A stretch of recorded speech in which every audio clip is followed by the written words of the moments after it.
ਖਬਰਾਂ ਦੇ ਬੁਲੇਟਿਨ ਦੇ ਸਪਾਂਸਰ ਨੇ ਰੀਅਲਟਰ ਗੁਰਜਤਿੰਦਰ ਸਿੰਘ ਰੰਧਾਵਾ। ਹਰ ਤਰ੍ਹਾਂ ਦੀ ਪ੍ਰਾਪਰਟੀ ਖਰੀਦਣ ਤੇ ਵੇਚਣ ਲਈ ਤੁਸੀਂ ਕਾਲ ਕਰ ਸਕਦੇ ਹੋ। ਸਤਿ ਸ਼੍ਰੀ ਅਕਾਲ, ਤੁਸੀਂ ਵੇਖ ਰਹੇ ਹੋ ਪੰਜਾਬ ਮੇਲ USA TV। ਮੈਂ ਹਾਂ ਸੰਜੀਵ ਯਸ਼ ਖੰਨਾ। ਖਬਰਾਂ ਦੇ ਬੁਲੇਟਿਨ ਦੇ ਵਿੱਚ ਸਵਾਗਤ। ਸਭ ਤੋਂ ਪਹਿਲਾਂ ਪੇਸ਼ ਨੇ ਚੋਣ ਦੀਆਂ ਖਬਰਾਂ। ਬਾਈਡਨ ਪ੍ਰਸ਼ਾਸਨ ਨੇ ਇਮੀਗ੍ਰੇਸ਼ਨ ਨਜ਼ਰਬੰਦੀ ਵਿੱਚ ਸੁਧਾਰ ਕਰਨ ਦੀ ਸਹੁੰ ਖਾਧੀ। WHO ਨੇ ਭਾਰਤ ਦੇ ਇੱਕ ਹੋਰ ਕਫ ਸਿਰਪ ਨੂੰ ਲੈ ਕੇ ਅਲਰਟ ਕੀਤਾ ਜਾਰੀ, ਸਿਹਤ ਲਈ ਦੱਸਿਆ ਖਤਰਨਾਕ। ਦਿੱਲੀ ਬਿੱਲ ਤੇ ਬੋਲੇ ਕੇਜਰੀਵਾਲ, ਦੇਸ਼ ਲਈ ਸੱਤਾ ਤਾਂ ਕੀ। ਰਾਹੁਲ ਗਾਂਧੀ ਦੀ ਸੰਸਦ ਮੈਂਬਰਸ਼ਿਪ ਬਹਾਲ, ਲੋਕ ਸਭਾ ਸਕੱਤਰੇਤ ਵੱਲੋਂ ਨੋਟੀਫਿਕੇਸ਼ਨ ਜਾਰੀ। ਟਾਈਟਲਰ ਵਿਰੁੱਧ ਹਾਈ ਕੋਰਟ ਜਾਣ ਲਈ ਪੀੜਤਾਂ ਦੀ ਮਦਦ ਕਰੇਗੀ ਸ਼੍ਰੋਮਣੀ ਕਮੇਟੀ। ਪੰਜਾਬ ਦੇ 2 ਜ਼ਿਲ੍ਹਿਆਂ ਵਿੱਚ ਪ੍ਰਸ਼ਾਸਨ ਨੇ ਲਗਾਈ ਧਾਰਾ 144, 5 ਬੰਦਿਆਂ ਦੇ ਇਕੱਠ ਤੇ ਪਾਬੰਦੀ। ਪੰਜਾਬ ਦੇ ਵਿੱਚ 3 ਦਿਨ ਨਹੀਂ ਚੱਲਣਗੀਆਂ ਸਰਕਾਰੀ ਬੱਸਾਂ। ਹੁਣ ਇਹਨਾਂ ਖਬਰਾਂ ਦਾ ਵਿਸਥਾਰ ਤੇ ਹੋਰ ਬਹੁਤ ਸਾਰੀਆਂ ਦੇਸ਼ ਵਿਦੇਸ਼ ਦੀਆਂ ਖਬਰਾਂ।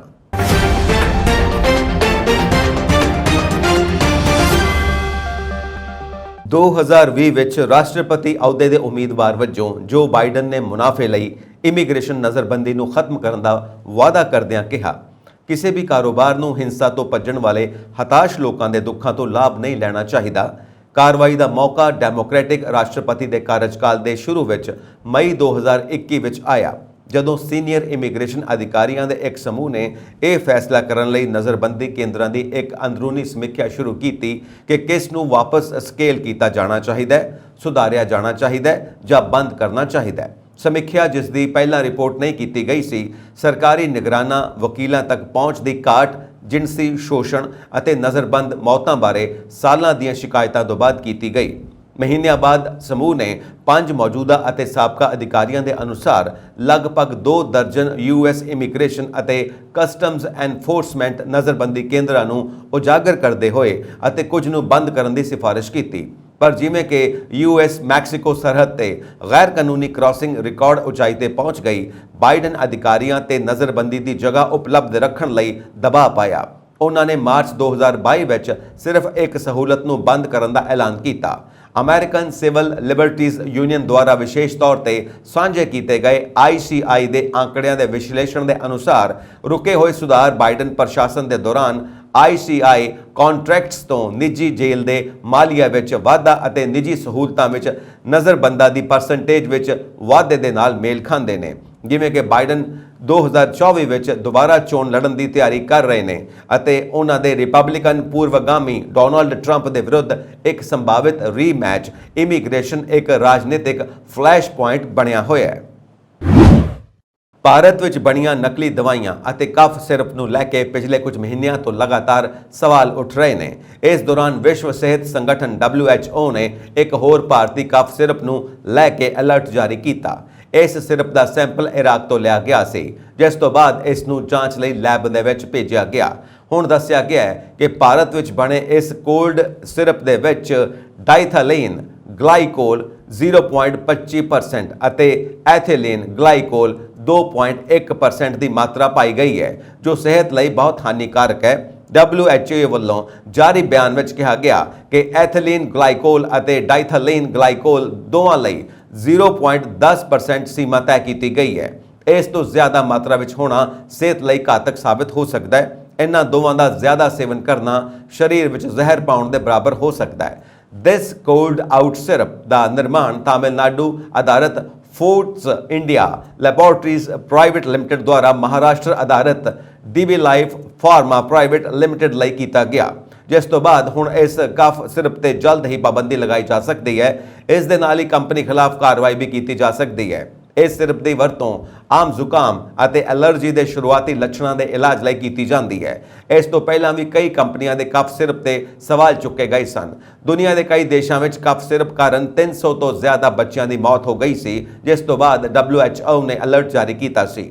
ਗਾਂਬੀਆ ਅਤੇ ਉਜ਼ਬੇਕਿਸਤਾਨ ਵਿੱਚ ਬੱਚਿਆਂ ਦੀਆਂ ਮੌਤਾਂ ਤੋਂ ਬਾਅਦ ਭਾਰਤੀ ਕੰਪਨੀਆਂ ਦੇ ਨਾਮ ਸਾਹਮਣੇ ਆਏ ਸਨ, ਜਿਸ ਤੋਂ ਬਾਅਦ ਸਰਕਾਰ ਅਤੇ WHO ਨੇ ਇਹਨਾਂ ਦਵਾਈਆਂ ਦੀ ਜਾਂਚ ਕੀਤੀ ਸੀ। ਇਸ ਸੰਬੰਧੀ ਕੁਝ ਕੰਪਨੀਆਂ ਵਿਰੁੱਧ ਕਾਰਵਾਈ ਵੀ ਕੀਤੀ ਗਈ। ਇਸ ਸੰਬੰਧੀ ਸਰਕਾਰ ਵੱਲੋਂ ਨਿਯਮਾਂ ਵਿੱਚ ਵੀ ਤਬਦੀਲੀ ਕੀਤੀ ਗਈ ਸੀ ਅਤੇ ਕਿਹਾ ਗਿਆ ਸੀ ਕਿ ਕੋਈ ਵੀ ਕੰਪਨੀ ਸਰਕਾਰੀ ਲੈਬ ਵਿੱਚ ਟੈਸਟ ਕੀਤੇ ਬਿਨਾਂ ਦਵਾਈਆਂ ਵਿਦੇਸ਼ ਨਹੀਂ ਭੇਜ ਸਕਦੀ।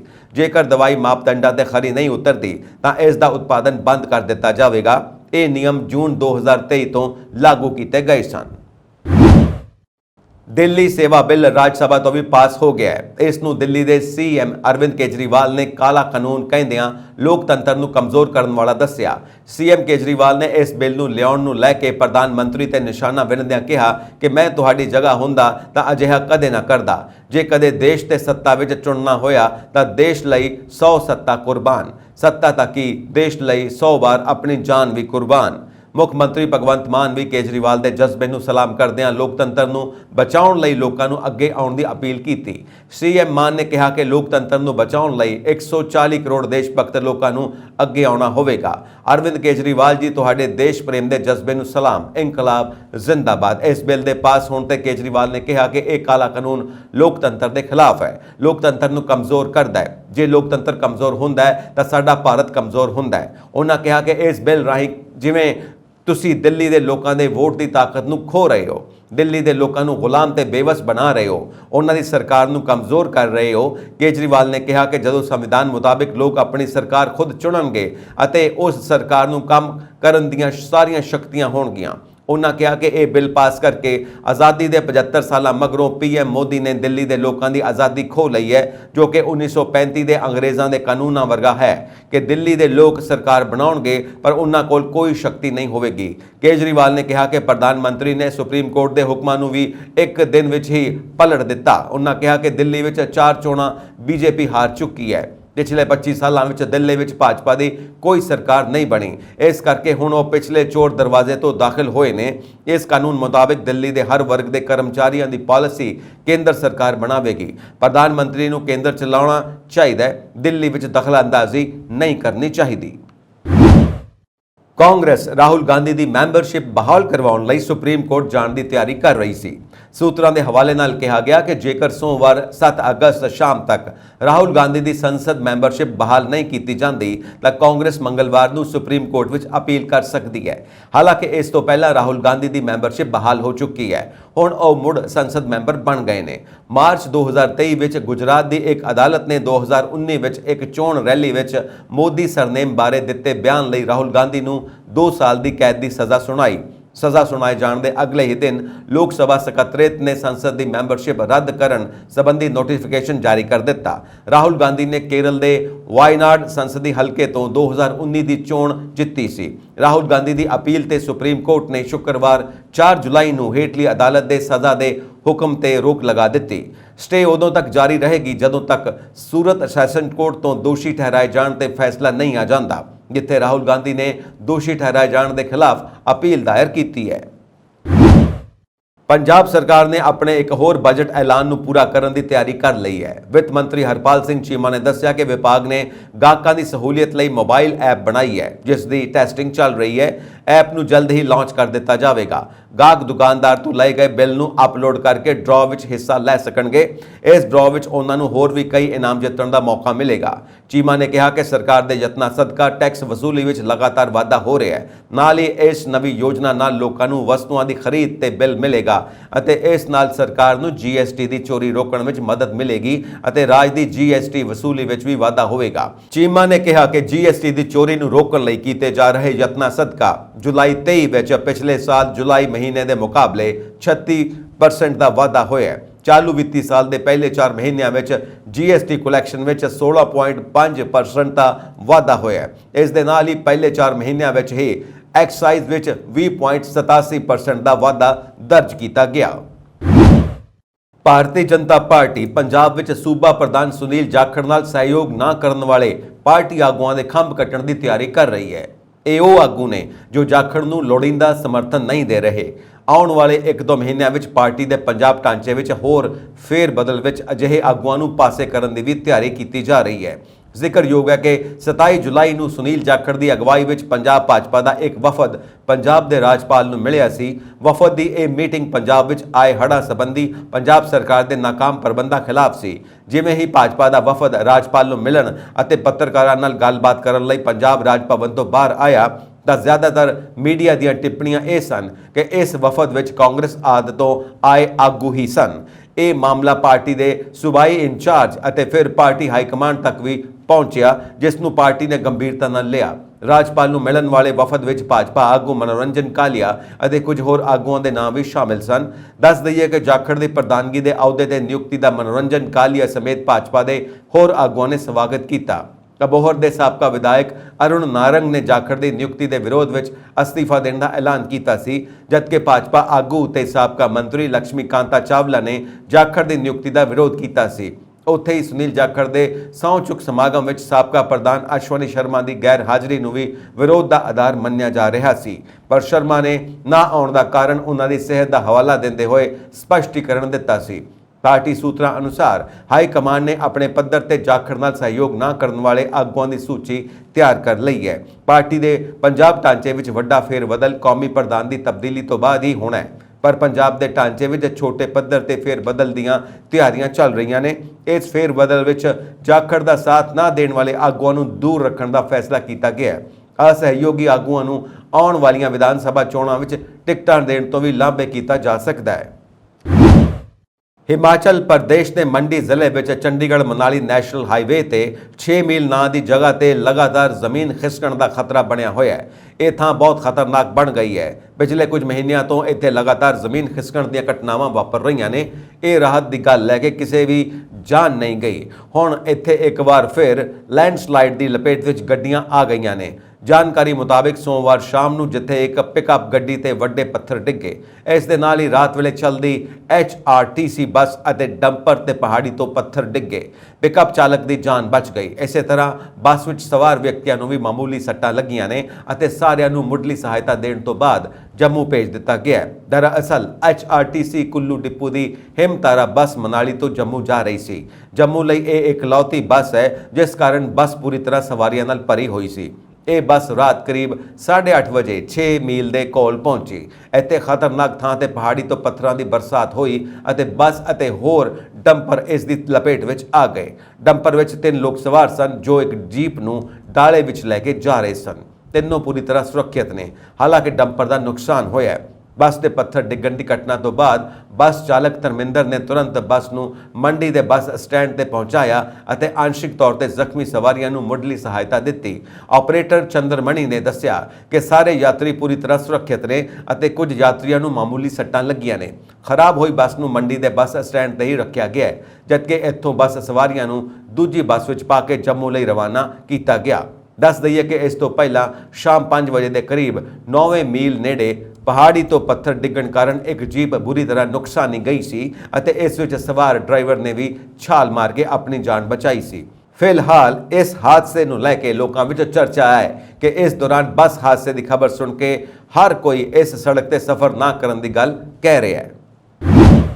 ਪੰਜਾਬ ਪ੍ਰਦੇਸ਼ ਕਾਂਗਰਸ ਦੇ ਪ੍ਰਧਾਨ ਅਮਰਿੰਦਰ ਸਿੰਘ ਰਾਜਾ ਵੜਿੰਗ ਦੀ ਅਗਵਾਈ ਹੇਠ ਪੰਜਾਬ ਕਾਂਗਰਸ ਲੀਡਰਸ਼ਿਪ ਨੇ ਅੱਜ DC ਮਾਨਸਾ ਦਫ਼ਤਰ ਦੇ ਬਾਹਰ ਸਰਕਾਰ ਖਿਲਾਫ ਰੋਸ ਪ੍ਰਦਰਸ਼ਨ ਕਰਦਿਆਂ ਸੂਬੇ ਦੇ ਹੜ੍ਹ ਪੀੜਤਾਂ ਲਈ ਵਿੱਤੀ ਸਹਾਇਤਾ ਜਾਰੀ ਕਰਨ ਦੀ ਮੰਗ ਕੀਤੀ। ਪ੍ਰਦਰਸ਼ਨਕਾਰੀਆਂ ਨੂੰ ਸੰਬੋਧਨ ਕਰਦਿਆਂ ਰਾਜਾ ਵੜਿੰਗ ਨੇ ਕਿਹਾ ਕਿ ਕਾਂਗਰਸ ਦੀ ਸਰਕਾਰ ਵੇਲੇ ਪਾਰਟੀ ਨੇ ਬਰਸਾਤਾਂ ਤੋਂ ਪਹਿਲਾਂ ਡਰੇਨੇਜ ਸਿਸਟਮ ਤੇ ਨਹਿਰਾਂ ਦੇ ਪ੍ਰਬੰਧਨ, ਸਫਾਈ ਤੇ ਮੁਰੰਮਤ ਲਈ 100 ਕਰੋੜ ਰੁਪਏ ਦੇ ਫੰਡ ਜਾਰੀ ਕੀਤੇ ਸਨ, ਜਦਕਿ ਮੌਜੂਦਾ ਮਸ਼ਹੂਰੀਆਂ ਵਾਲੀ ਸਰਕਾਰ ਸਵੈ ਤਰੱਕੀ ਤੇ ਹੋਰ ਇਸ਼ਤਿਹਾਰਬਾਜ਼ੀ ਗਤੀਵਿਧੀਆਂ ਲਈ ਫੰਡ ਬਰਬਾਦ ਕਰਨ ਤੇ ਤੁਲੀ ਹੋਈ ਹੈ। ਆਗੂਆਂ ਨੇ ਮੰਗ ਕੀਤੀ ਕਿ ਹੜ੍ਹ ਪੀੜਤਾਂ ਦੇ ਮੁੜ ਵਸੇਬੇ ਤੇ ਮੁਆਵਜ਼ੇ ਲਈ 10,000 ਕਰੋੜ ਰੁਪਏ ਜਾਰੀ ਕੀਤੇ ਜਾਣ।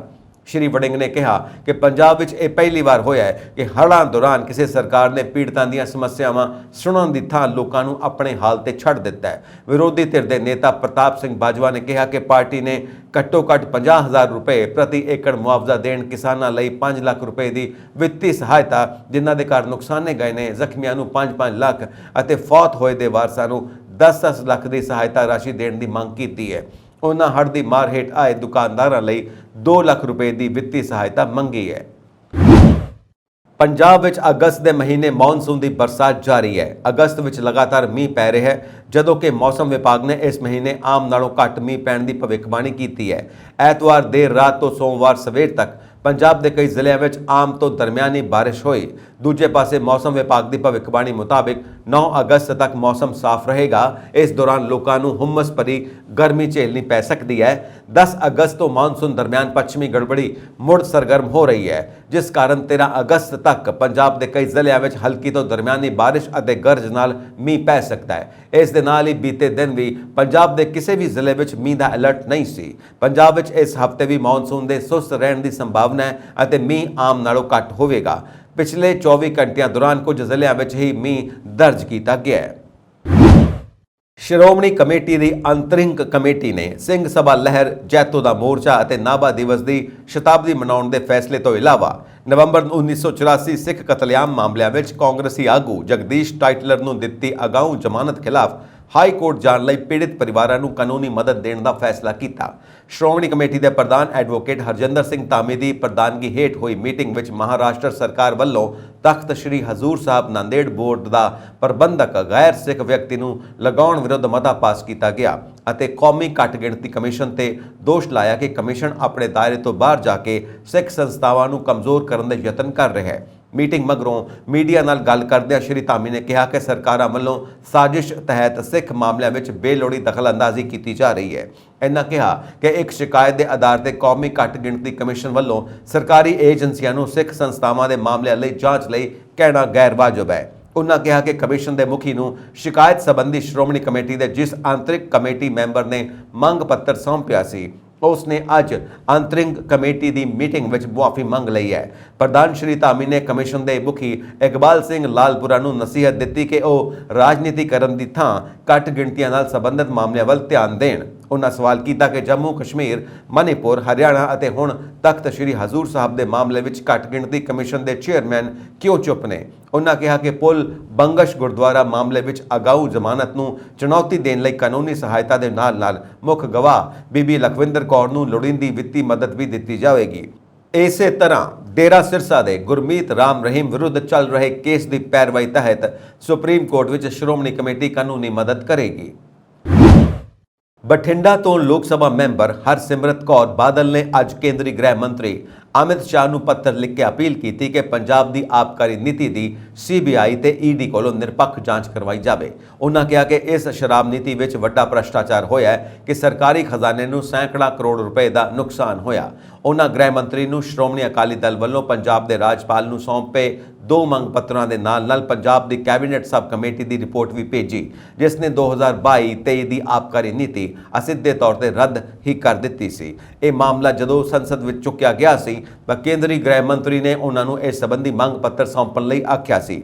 ਕੇਂਦਰੀ ਗ੍ਰਹਿ ਮੰਤਰੀ ਨੂੰ ਭੇਜੇ ਗਏ ਪੱਤਰ ਵਿੱਚ ਹਰਸਿਮਰਤ ਬਾਦਲ ਨੇ ਕਿਹਾ ਕਿ ਅਕਾਲੀ ਦਲ ਮਹਿਸੂਸ ਕਰਦਾ ਹੈ ਕਿ ਪੰਜਾਬ ਦੀ ਆਬਕਾਰੀ ਨੀਤੀ ਦੀ ਮਨਸ਼ਾ ਵੀ ਉਹੀ ਸੀ ਜਿਵੇਂ ਦਿੱਲੀ ਵਿੱਚ ਕੀਤਾ ਗਿਆ। ਸਾਰਾ ਸ਼ਰਾਬ ਕਾਰੋਬਾਰ ਕਥਿਤ ਤੌਰ ਤੇ ਇਹਨਾਂ ਕੁਝ ਕੰਪਨੀਆਂ ਨੂੰ ਦੇ ਦਿੱਤਾ ਗਿਆ ਤੇ ਇਸ ਤੋਂ ਇਲਾਵਾ ਮੁਨਾਫਾ ਦੁੱਗਣਾ ਕਰ ਦਿੱਤਾ ਗਿਆ। ਉਹਨਾਂ ਇਸ ਸਾਰੇ ਮਾਮਲੇ ਦੀ ਜਾਂਚ CBI ਤੋਂ ED ਤੋਂ ਕਰਵਾਉਣ ਦੀ ਮੰਗ ਕੀਤੀ ਹੈ। ਮੰਗ ਪੱਤਰ ਵਿੱਚ ਦਿੱਲੀ ਤੇ ਆਬਕਾਰੀ ਨੀਤੀ ਵਿਚਾਲੀਆਂ ਸਮਾਨਤਾਵਾਂ ਬਾਰੇ ਦੱਸਿਆ। ਉਹਨਾਂ ਨੇ ਗ੍ਰਹਿ ਮੰਤਰੀ ਨੂੰ ਦੱਸਿਆ ਕਿ ਇਹ ਵਿਵਸਥਾਵਾਂ ਪੰਜਾਬ ਆਬਕਾਰੀ ਐਕਟ 1914 ਅਤੇ ਪੰਜਾਬ ਸ਼ਰਾਬ ਲਾਇਸੈਂਸ ਨਿਯਮ 1956 ਦੇ ਵੀ ਉਲਟ ਨੇ। ਪੰਜਾਬ ਸਕੂਲ ਸਿੱਖਿਆ ਬੋਰਡ ਵੱਲੋਂ 10ਵੀਂ ਅਤੇ 12ਵੀਂ ਕਲਾਸ ਦੀਆਂ ਪ੍ਰੀਖਿਆਵਾਂ 11 ਅਗਸਤ ਤੋਂ 9 ਸਤੰਬਰ 2023 ਤੱਕ ਸਵੇਰ ਦੇ ਸੈਸ਼ਨ ਵਿੱਚ ਸਵੇਰੇ 10 ਵਜੇ ਤੋਂ ਦੁਪਹਿਰ 1:15 ਤੱਕ ਬੋਰਡ ਵੱਲੋਂ ਸਥਾਪਿਤ ਪ੍ਰੀਖਿਆ ਕੇਂਦਰਾਂ ਵਿੱਚ ਕਰਵਾਈਆਂ ਜਾ ਰਹੀਆਂ ਨੇ। ਇਨ੍ਹਾਂ ਪ੍ਰੀਖਿਆਵਾਂ ਦੇ ਮੱਦੇਨਜ਼ਰ ਜ਼ਿਲ੍ਹਾ ਮੋਗਾ ਅਤੇ ਨਵਾਂ ਸ਼ਹਿਰ ਵਿੱਚ ਧਾਰਾ 144 ਲਗਾਈ ਗਈ ਹੈ ਤਾਂ ਜੋ ਪ੍ਰੀਖਿਆਵਾਂ ਦਾ ਕਾਰਜ ਸੁਚੱਜੇ ਢੰਗ ਨਾਲ ਨੇਪਰੇ ਚਾੜਿਆ ਜਾ ਸਕੇ। ਜ਼ਿਲ੍ਹਾ ਮੈਜਿਸਟ੍ਰੇਟ ਰੂਪਨਗਰ ਡਾਕਟਰ ਪ੍ਰੀਤੀ ਯਾਦਵ ਨੇ ਹੁਕਮ ਜਾਰੀ ਕਰਦਿਆਂ ਕਿਹਾ ਕਿ 10ਵੀਂ ਤੇ 12ਵੀਂ ਸ਼੍ਰੇਣੀ ਅਗਸਤ ਸਤੰਬਰ 2023 ਦੀ ਅਨੁਪੂਰਕ ਰੀਅਪੀਅਰ ਦੀਆਂ ਪ੍ਰੀਖਿਆਵਾਂ ਦੇ ਸੁਚੱਜੇ ਸੰਚਾਲਨ ਲਈ ਜ਼ਿਲ੍ਹੇ ਦੇ ਪ੍ਰੀਖਿਆ ਕੇਂਦਰਾਂ ਦੇ ਆਲੇ ਦੁਆਲੇ ਧਾਰਾ 144 ਲਗਾਉਣ ਦੀ ਲੋੜ ਮਹਿਸੂਸ ਕੀਤੀ ਗਈ ਤਾਂ ਜੋ ਕਿਸੇ ਵੀ ਕਿਸਮ ਦੀ ਅਣਸੁਖਾਵੀ ਘਟਨਾ ਨਾ ਵਾਪਰੇ ਅਤੇ ਅਮਨ ਅਤੇ ਕਾਨੂੰਨ ਦੀ ਸਥਿਤੀ ਕਾਇਮ ਰਹੇ। ਡਾਕਟਰ ਪ੍ਰੀਤੀ ਯਾਦਵ ਨੇ ਕਿਹਾ ਕਿ ਜ਼ਿਲ੍ਹਾ ਰੂਪਨਗਰ ਦੇ ਸਮੁੱਚੇ ਪ੍ਰੀਖਿਆ ਕੇਂਦਰਾਂ ਦੇ ਆਲੇ ਦੁਆਲੇ 100 ਮੀਟਰ ਦੇ ਘੇਰੇ ਅੰਦਰ ਧਾਰਾ 144 ਤਹਿਤ 5 ਜਾਂ 5 ਤੋਂ ਵੱਧ ਵਿਅਕਤੀਆਂ ਦੇ ਇਕੱਠੇ ਹੋਣ ਤੇ ਪੂਰਨ ਪਾਬੰਦੀ ਲਗਾਈ ਜਾਂਦੀ ਹੈ। ਇਹ ਪਾਬੰਦੀ ਇਹਨਾਂ ਸਕੂਲਾਂ ਦੇ ਟੀਚਰਾਂ ਸਟਾਫ ਤੇ ਲਾਗੂ ਨਹੀਂ ਹੋਵੇਗੀ ਅਤੇ ਨਾ ਹੀ ਉਹਨਾਂ ਵਿਦਿਆਰਥੀਆਂ ਤੇ ਲਾਗੂ ਹੋਵੇਗੀ ਜਿਨ੍ਹਾਂ ਦਾ ਪ੍ਰੀਖਿਆ ਸੈਂਟਰ ਇਹਨਾਂ ਸਕੂਲਾਂ ਵਿੱਚ ਬਣਿਆ ਹੋਇਆ ਹੈ। ਉਹਨਾਂ ਦੱਸਿਆ ਕਿ ਪੰਜਾਬ ਸਕੂਲ ਸਿੱਖਿਆ ਬੋਰਡ ਵੱਲੋਂ 10ਵੀਂ ਤੇ 12ਵੀਂ ਸ਼੍ਰੇਣੀ ਦੀ ਪ੍ਰੀਖਿਆ 11 ਅਗਸਤ ਤੋਂ 6 ਸਤੰਬਰ ਤੱਕ ਸਥਾਪਿਤ ਕੀਤੇ ਪ੍ਰੀਖਿਆ ਕੇਂਦਰ ਸਰਕਾਰੀ ਸਕੂਲ ਸ਼੍ਰੀ ਅਨੰਦਪੁਰ ਸਾਹਿਬ ਲੜਕੀਆਂ, ਸਰਕਾਰੀ ਸਕੂਲ ਰੂਪਨਗਰ ਲੜਕੀਆਂ, ਸਰਕਾਰੀ ਸਕੂਲ ਸ਼੍ਰੀ ਚਮਕੌਰ ਸਾਹਿਬ ਲੜਕੀਆਂ ਅਤੇ ਸਰਕਾਰੀ ਸਕੂਲ ਲੜਕੇ ਨੰਗਲ ਵਿੱਚ ਕਰਵਾਈਆਂ ਜਾ ਰਹੀਆਂ ਨੇ। ਇਸ ਦੇ ਨਾਲ ਹੀ ਉਹਨਾਂ ਕਿਹਾ ਕਿ ਵਿਘਨ ਪਾਉਣ ਵਾਲੇ ਅਨਸਰਾਂ ਦੇ ਵਿਰੁੱਧ ਕਾਨੂੰਨੀ ਕਾਰਵਾਈ ਕੀਤੀ ਜਾਵੇਗੀ ਤਾਂ ਜੋ ਪ੍ਰੀਖਿਆ ਦਾ ਕਾਰਜ ਸੁਚੱਜੇ ਢੰਗ ਨਾਲ ਨੇਪਰੇ ਚੜ੍ਹਿਆ ਜਾ ਸਕੇ। ਇਹ ਹੁਕਮ 11 ਅਗਸਤ ਤੋਂ 6 ਸਤੰਬਰ ਤੱਕ ਲਾਗੂ ਰਹਿਣਗੇ। ਪਨਬਸ PRTC ਠੇਕਾ ਕਰਮਚਾਰੀ ਯੂਨੀਅਨ ਨੇ 14 ਤੋਂ 16 ਅਗਸਤ ਤੱਕ ਸਰਕਾਰੀ ਬੱਸਾਂ ਦਾ ਚੱਕਾ ਜਾਮ ਕਰਨ ਦੇ ਸਬੰਧ ਵਿੱਚ ਸੂਬਾ ਪੱਧਰੀ ਕਮੇਟੀ ਦੀ ਮੀਟਿੰਗ ਬੁਲਾਈ, ਜਿਸ ਵਿੱਚ ਸੰਘਰਸ਼ ਦੀ ਰੂਪਰੇਖਾ ਤਿਆਰ ਕੀਤੀ ਗਈ। ਯੂਨੀਅਨ ਦੇ ਸੂਬਾ ਪ੍ਰਧਾਨ ਰੇਸ਼ਮ ਸਿੰਘ ਗਿੱਲ, ਜਨਰਲ ਸਕੱਤਰ ਸ਼ਮਸ਼ੇਰ ਸਿੰਘ ਢਿੱਲੋਂ, ਸੂਬਾ ਇਕਾਈ ਦੇ ਸੀਨੀਅਰ ਮੀਤ ਪ੍ਰਧਾਨ ਚਾਨਣ ਸਿੰਘ ਚੰਨਾ, ਦਲਜੀਤ ਸਿੰਘ ਜਲੇਵਾਲ ਅਤੇ ਸਤਪਾਲ ਸਿੰਘ ਦੀ ਹਾਜ਼ਰੀ ਵਿੱਚ ਹੋਈ ਮੀਟਿੰਗ ਦੌਰਾਨ ਠੇਕੇਦਾਰੀ ਸਿਸਟਮ ਦਾ ਵਿਰੋਧ ਕੀਤਾ ਗਿਆ। ਚਾਨਣ ਸਿੰਘ ਚੰਨਾ ਨੇ ਕਿਹਾ ਕਿ 6600 ਦੇ ਲਗਭਗ ਠੇਕਾ ਕਰਮਚਾਰੀਆਂ ਨੂੰ ਤੁਰੰਤ ਪ੍ਰਭਾਵ ਨਾਲ ਪੱਕਾ ਕੀਤਾ ਜਾਵੇ ਅਤੇ ਕਰਮਚਾਰੀਆਂ ਦੀ ਡਿਊਟੀ ਸੰਬੰਧੀ ਕੰਡੀਸ਼ਨਾਂ ਵਿੱਚ ਸੁਧਾਰ ਕਰਕੇ ਅਧਿਕਾਰੀਆਂ ਦੀ ਮਨਮਰਜ਼ੀ ਤੇ ਲਗਾਮ ਲਗਾਈ ਜਾਵੇ। ਉਹਨਾਂ ਕਿਹਾ ਕਿ ਛੋਟੇ-ਮੋਟੇ ਕੇਸਾਂ ਵਿੱਚ ਸਸਪੈਂਡ ਹੋਏ 400 ਦੇ ਕਰੀਬ ਕਰਮਚਾਰੀਆਂ ਦੀਆਂ ਲਿਸਟਾਂ ਵਿਭਾਗ ਨੂੰ ਮੁਹੱਈਆ ਕਰਵਾਈਆਂ ਗਈਆਂ ਸੀ ਅਤੇ ਉਹਨਾਂ ਨੂੰ ਬਹਾਲ ਕਰਨ ਦੀ ਮੰਗ ਰੱਖੀ ਗਈ ਸੀ, ਜਿਸ ਨੂੰ ਪੂਰਾ ਕਰਨ ਦਾ ਭਰੋਸਾ ਦਿੱਤਾ ਗਿਆ ਸੀ। ਉਹਨਾਂ ਕਿਹਾ ਕਿ ਉਕਤ ਕਰਮਚਾਰੀਆਂ ਨੂੰ ਹੁਣ ਤੱਕ ਬਹਾਲ ਨਹੀਂ ਕੀਤਾ ਗਿਆ, ਜਿਸ ਨਾਲ ਯੂਨੀਅਨ ਵਿੱਚ ਰੋਸ ਪੈਦਾ ਹੋ ਰਿਹਾ ਹੈ। ਪ੍ਰਧਾਨ ਰੇਸ਼ਮ ਸਿੰਘ ਨੇ ਕਿਹਾ ਕਿ ਠੇਕੇਦਾਰ ਨੂੰ ਲਾਭ ਪਹੁੰਚਾਉਣ ਦੇ ਮੰਤਵ ਨਾਲ ਸਰਕਾਰ ਵੱਲੋਂ ਕਿਲੋਮੀਟਰ ਸਕੀਮ ਦੀਆਂ ਬੱਸਾਂ ਪਾਈਆਂ ਜਾ ਰਹੀਆਂ ਨੇ, ਜਿਸ ਨਾਲ ਵਿਭਾਗ ਨੂੰ ਵੱਡਾ ਨੁਕਸਾਨ ਹੋਵੇਗਾ ਅਤੇ ਯਾਤਰੀਆਂ ਨੂੰ ਮਿਲਣ ਵਾਲੀਆਂ ਸਹੂਲਤਾਂ ਵਿੱਚ ਕਮੀ ਆਵੇਗੀ। ਗਿੱਲ ਨੇ ਕਿਹਾ ਕਿ ਪੈਂਡਿੰਗ ਮੰਗਾਂ ਨੂੰ ਲੈ ਕੇ 14 ਤੋਂ 16 ਤੱਕ ਸਰਕਾਰੀ ਬੱਸਾਂ ਦਾ ਚੱਕਾ ਜਾਮ ਕਰਕੇ ਕਰਮਚਾਰੀ ਹੜਤਾਲ ਤੇ ਰਹਿਣਗੇ ਅਤੇ 15 ਅਗਸਤ ਨੂੰ ਸੂਬਾ ਪੱਧਰੀ ਪ੍ਰੋਗਰਾਮ ਦੌਰਾਨ ਵਿਰੋਧ ਪ੍ਰਦਰਸ਼ਨ ਕੀਤਾ ਜਾਵੇਗਾ। ਇਸ ਪ੍ਰਦਰਸ਼ਨ ਵਿੱਚ ਸੂਬੇ ਦੇ ਵੱਖ-ਵੱਖ ਡਿਪੂਆਂ ਦੇ ਅਹੁਦੇਦਾਰ ਕਾਲੇ ਚੋਲੇ ਪਾ ਕੇ ਰੋਸ ਪ੍ਰਦਰਸ਼ਨ ਕਰਨਗੇ। ਇਹ ਸਨ ਅੱਜ ਦੀਆਂ ਮੁੱਖ ਖਬਰਾਂ। ਹੋਰ ਅਪਡੇਟਸ ਦੇ ਲਈ ਵੇਖਦੇ ਰਹੋ ਪੰਜਾਬ ਮੇਲ USA TV। ਸਤਿ ਸ਼੍ਰੀ ਅਕਾਲ।